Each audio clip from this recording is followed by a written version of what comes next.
everybody. Today I'm going to read you chapter 4 of Ungifted. This chapter is called Unarmed. Chloe Garfinkel, IQ 159. So we're meeting a new character. If you remember in the last chapter, Donovan accidentally got a letter about going to the gifted school when really he was supposed to be getting in trouble for all the chaos he caused by hitting the Atlas statue. Now, if you haven't figured it out, I know some of you said you were confused with this book, but each chapter is told from a different person's point of view. So in this chapter, it's going to be told from Chloe's point of view, and we haven't met her yet, so we don't know who she is. But if you notice, her IQ is 159. It's significantly higher than the other ones that we have been introduced to so far. So I can go ahead and kind of think that she may be one of the kids at the gifted school. And that gives me a little bit of information about her. All right, so it starts off with hypothesis. Being gifted is not a gift.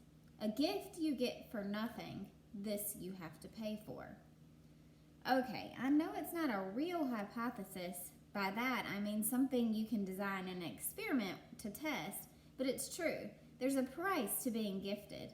The cost is your life. You don't die or anything like that, but you don't live either. Free time? Forget it. You go to a special academy that gives you extra work to suck up every spare minute, especially since it probably takes forever to get there. Schools for the gifted are few and far between. Chances are you don't live near one. Friends? Those are the people you slave alongside. They might be awesome, but how would you ever find out? You're too busy for them, and they're too busy for you. Sports? When? And besides, why play when you probably stink? Hypothesis. Athletic ability exists in inverse proportion to intelligence. Technically untrue, there are plenty of smart athletes, but not many compared with the number of brilliant sofa spuds. What about TV or video games? Oh please, you're far too smart for that. Pep rallies? For what, the robotics team? Forget it. And the same goes for school dances. Funny Hat Day, drama club, charity drives. Dances? Repeated Abigail Lee when I brought up the subject in homeroom. Who do you want to dance with? Him? She pointed at skinny, needle-nosed Noah Euclid.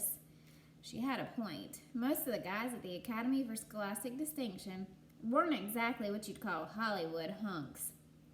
I didn't expect bodybuilders, but it would be nice if they could grow a set of shoulders between the lot of them, and it wouldn't hurt to spend a little time outdoors to put some color in those prison-pale faces. Hypothesis. Sun lamp-enhanced computer monitors, perhaps? Then again, being smart requires you to examine things from all sides. Why pick on the guys? We girls weren't exactly homecoming queens either. Abigail was a genius biochemist, but her greatest fashion statement was her white lab coat. She looked like she hadn't combed her hair since 2007. Or me, for that matter. I'd scored a perfect 2,400 on every SAT practice test since 6th grade. But who was I to talk? Here I was, almost 14, and I'd never danced with a guy who wasn't related to me. I'd never been to a party except for kiddie things with balloons. I wasn't going on the cover of 17 anytime soon, that was for sure. Okay, so it doesn't have to be a dance, I told Abigail, but why can't it be something? Every day, millions of kids around this country do millions of normal activities, and they have a great time at it. Why can't we? The statewide robotics meet is coming up, she offered. Sigh. I took robotics. I was good at it. I was good at all of it. I totally belonged at this school, but why did it have to mean that I couldn't be a regular person too? Mr. Osborne, our homeroom teacher, who was also head of the robotics program, breezed into the lab. Let's hurry up and take attendance. We've got a lot to do today. We were all there. Where else would we be? We were any teacher's dream, yet at that moment, it made me sad. I had no desire to cut class, but maybe that was the problem. When was the last time one of us broke the rules? This morning, while checking on my experiment in the growth of hydroponic flax, I noticed the paper I'd taped to my desk lamp to concentrate the beam onto the seedlings. It was a certificate of merit I'd received for perfect attendance at school. I'd earned 7 of these over the years, and what use were they to me? Makeshift lampshades. Hypothesis. Is there a point where the robotics student becomes the robot? When was the last time anybody even showed up late? Sorry I'm late. A tall, sandy-haired boy appeared at the door. Is this Mr. Osborne's class? This is the robotics lab, the teacher replied. And you are? Donovan Curtis, the newcomer replied, waving a printed form. I'm supposed to be in this homeroom. Right, our fresh blood from Hardcastle Middle. Oz accepted the paper and examined it. Abigail leaned over to me. That can't be right. He's coming to this school? We went to the same elementary. He's the kid who jumped off the roof with one of those Gymboree parachutes. I sized him up. He was kind of cute in a careless, wind-blown way. Gray eyes, black fringed, pale blue. Well, he must be smart if he passed all the tests to get in here. Abigail was unconvinced. Maybe, but he would have had to change a lot since I knew him. I bit my tongue. Okay, so Abigail thought he was dumb, but next to her, everybody was dumb. I was probably dense compared with her. If Donovan Curtis didn't measure up to Lee's standards, that hardly made him stupid.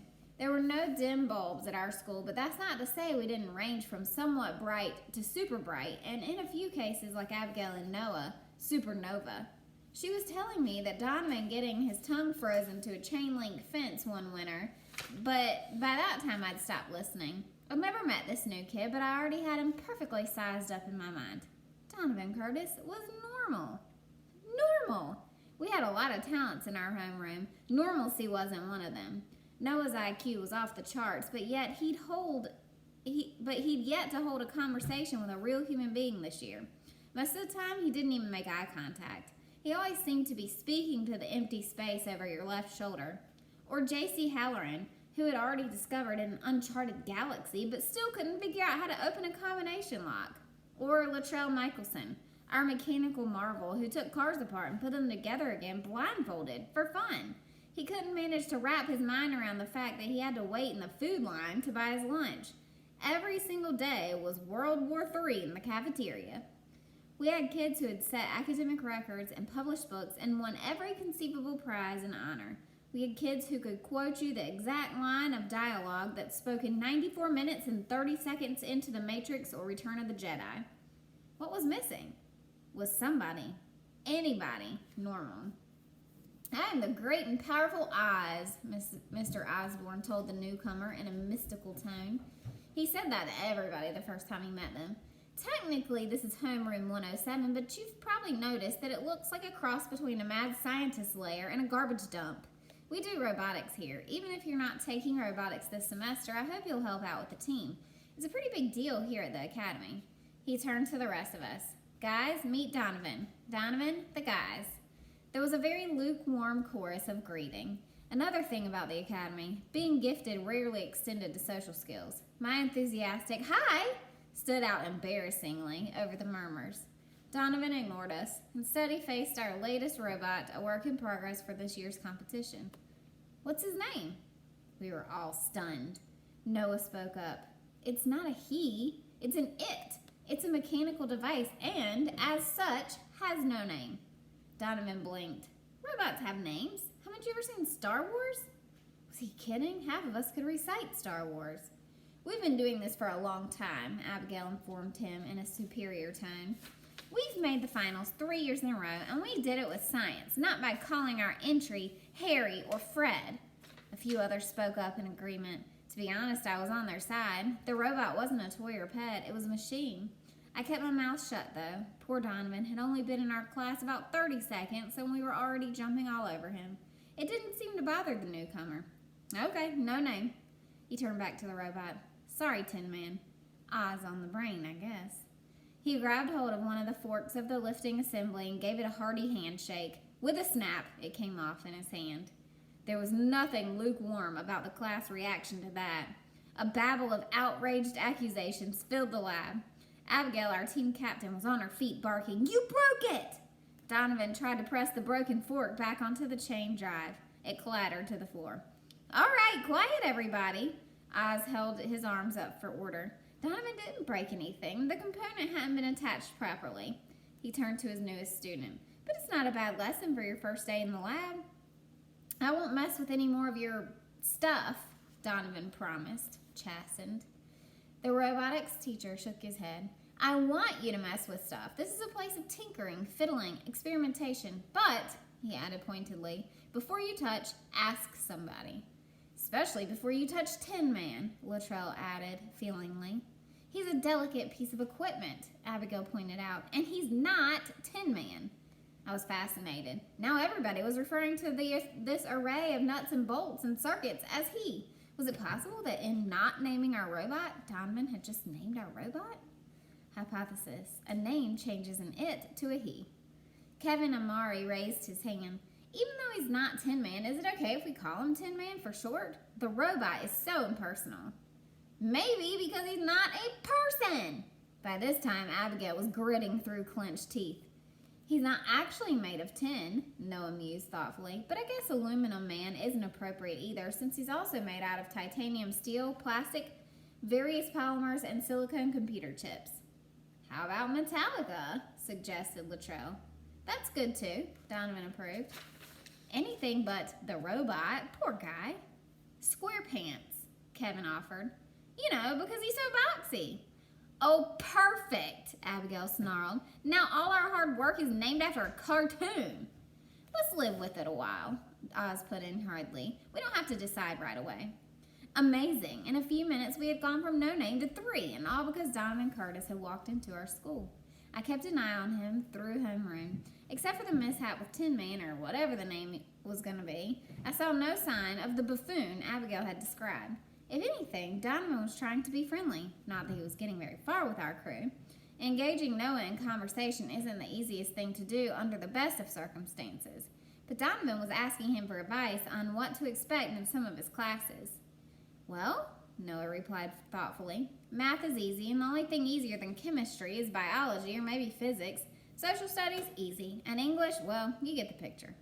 Poor Donovan just stared at him. He'd probably spent his entire life hearing stories about the Academy's killer courses and crushing workload, and here Noah had dismissed them all in the space of about 8 seconds.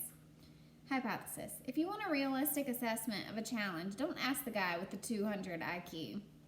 If Donovan had inquired about unraveling the genetic code, Noah would have said that was easy too. Thanks, I guess, Donovan told him. Is anything in this place, well, hard? You know what's hard? Suddenly, Noah's face flushed with emotion. Trying to control your own destiny. It's not just hard, it's impossible. So Donovan shifted gears and talked to Luttrell about the robot, which also backfired. Luttrell got weirdly defensive, as if Donovan might be trying to steal his job as the team's top mechanic. And JC became so genuinely flustered by the newcomer's presence that she asked him which of the Earth's continental plates was his favorite. Abigail went over to Donovan and put her 2 cents in. You know a Jamboree parachute isn't the same as a real parachute, don't you? Well, how could I not say something? He was going to think we were all nuts. I caught up with him in the hall on the way to first period. Hi, I'm Chloe Garfinkel from homeroom. I held out my hand and he shook it lightly. Maybe he expected it to break off like that piece of robot. Hey, don't worry about the lift mechanism, I soothed. The weakness probably came from a bad weld that got jarred loose by the chain drive, or maybe too much compression from the Bimba cylinder. He looked blank. What's it for? Oh, the Bimba cylinder provides a pneumatic pressure. Tin Man, he corrected. What does he do? The robot has multiple capabilities, I enthused. The electric eye can navigate color-coded tracks on the floor. The fork picks up inflatable rings that the lift mechanism places on various pegs at different heights. And he can deploy a mini-bot that will climb a pole and strike a bell at the top. He seemed confused. Is that how geniuses spend their time? Picking up toys and ringing bells? I bristled. You're here, aren't you? If being smart's such a crime, you're just as guilty as the rest of it. He had no answer for that, so I went on in a calmer tone. Noah's the only one who's really a genius, except that the work is a little more challenging. How's the Academy any different from Hardcastle? He gave me a half smile. Seriously? If there's one thing we're good at here, I assured him, it's being serious. Have you ever been to Hardcastle Middle School? He asked. I know we probably take some things for granted, but they're probably not the things you think. If you want to plug in a computer, can you find an outlet with 3 prongs? Can you find one that even works? Will part of the suspended ceiling come down on your head in the middle of class? Will the cafeteria refrigerators break so you can't buy lunch for a day or a week or a month? Hey, things like that happen at the academy too, I insisted almost triumphantly. Last year the freezers failed, so there was no ice for... The wind went out of my sails as I realized how lame this was going to sound. The sushi bar. He nodded sympathetically. You guys should get t-shirts made. You know, I survived the sushi crisis. Hey, all I'm saying is that you brainiacs have a nice racket going here. I skewered him on that point. Don't you mean we brainiacs? You're one of us now. Right, he agreed, flustered. But, well, I just got here, so you've been riding the gravy train longer. Regular school has its advantages, right? I didn't want to seem dorky, but I was genuinely interested. Dances, parties, a shrug. Pep rally, sports, the basketball team is all city. Wasn't there some kind of huge accident at their last game? His eyes narrowed. What do you know about that? Everybody's talking about it. A piece broke off the statue. My voice trailed off. Why did he seem so suspicious? I was only trying to be friendly, and he was acting like this was a CIA interrogation under hot lights. I don't go to that school anymore, he said very sharply, almost like he was mad at me. I'm too smart. And he stormed away, leaving me standing in the hall with my mouth hanging open. It wasn't his rudeness that struck me, it was this. Ever since I'd started at the academy, the one thing I'd been yearning for was somebody normal. Now, finally, here he was. Hypothesis. What if the normal people are even weirder than we are?